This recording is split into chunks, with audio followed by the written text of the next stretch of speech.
Hi, my name is Caden Desjardins, and I am doing defense mechanisms for Chapter 3. To start, I would be talking about what are defense mechanisms.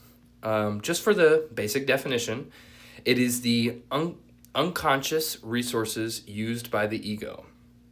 The purpose of it within psychology is a little bit more complicated. It's more of the nature of life's demands is such that there are times when it is constructive to make temporary use of defense mechanisms to guard against anxiety and pain that would otherwise be overwhelming for the individual. And then also basically just stating how these mechanisms can predict future development of personality disorders, generational trauma, and just like anything that depends on the context and the severity. And then I also have Freud's definition that I grabbed from the book that said that the defense mechanisms as conceived by Freud are unconscious distortions of reality to protect individuals from anxiety that they cannot handle. So basically using defense mechanisms in a way that is defensive. And even though they can't handle the anxiety in the moment, and in the long run it may not be as good, realizing that it can help for a short bit of time is also pretty good too. But for some common defense mechanisms, first is repression and denial, projection, and regression. I feel like these ones are some of the more common ones that we see a lot more on a day-to-day basis, like with projections.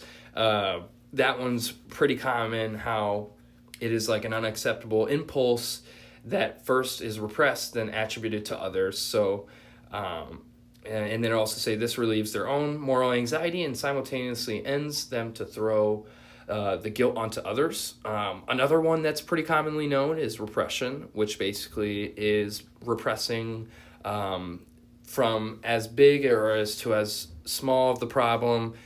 It's basically holding information, holding memories back in a way that you don't remember them. And it's easier to get through certain anxiety or traumas. Then there's denial, whereas repression is the refusal to recognize an internal reality or source of anxiety.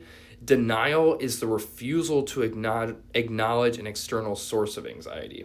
And then regression is basically unable to deal with its anxiety. The ego simply abandons the scene of the conflict, reverting to an earlier, less threatening stage that they kind of did in their life. But I have examples on another side. So for the last three common defense mechanisms, there's rationalization. I feel like everyone does this, but doesn't really know what it is maybe sometimes. But this is explaining an unacceptable behavior or feeling in an irrational or logical manner, avoiding the true reasons for the behavior, proving one's behavior is justifiable, rational, and thus worthy of self and social approval.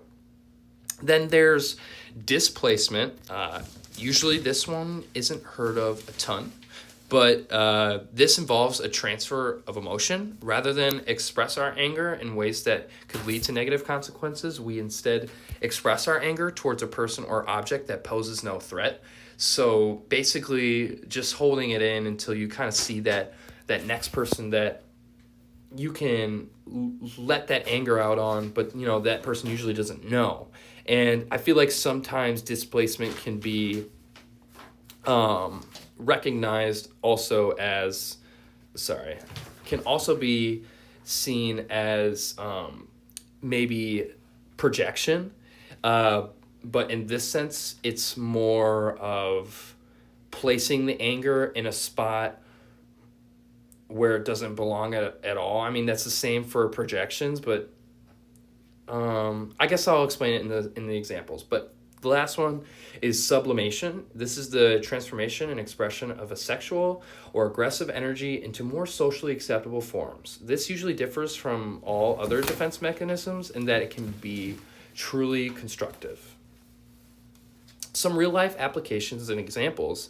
For repression, it could be as small as not wanting to do something in the moment, but as big as being abused and not remembering it due to trauma. Denial is also basically not being able to acknowledge a death as real. And then there's projection. A man whose self esteem is threatened by his own preoccupation with money may accuse others of being money hungry. Then displacement.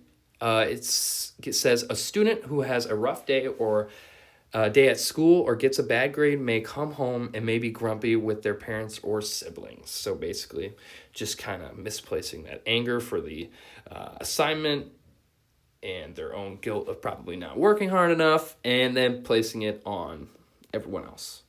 Then there's rationalization. This one, I felt like this example is pretty used a lot. So a student that might blame a poor exam score on the instructor rather than his or her lack of preparation. That one is, I feel, very common. Not a lot of people are willing to accept that it's a common one, but I think it is. For sublimation, there's also aggression, which is after getting broken up with. Timmy went to the gym to lift, had that what's it called? The pre-workout. It's like a different type of pre-workout that hits you more in the emotions and make you itchy, But then there's for the sexual expression, there's nude art, and then for regression. It says bringing home the new baby made the older sibling jealous and start to act more childish. So if you had a 3-year-old baby and you brought a new baby home, that 3-year-old baby may start regressing in behaviors and start acting younger just to get attention, kind of that jealousy factor there. But some pros and cons I want to go over. Yes, you can provide a quick, immediate stress relief. Yes, they help protect self-esteem and maintain a positive self-concept in stressful situation. And yes, it can serve as temporary coping strategies until more effective solutions can be used. But there are more cons in the longevity of using them too much. The over-reliance on them can lead to skewed perception of events and hinder realistic problem solving. And it could also cause avoidance of issues to a great extent in their future.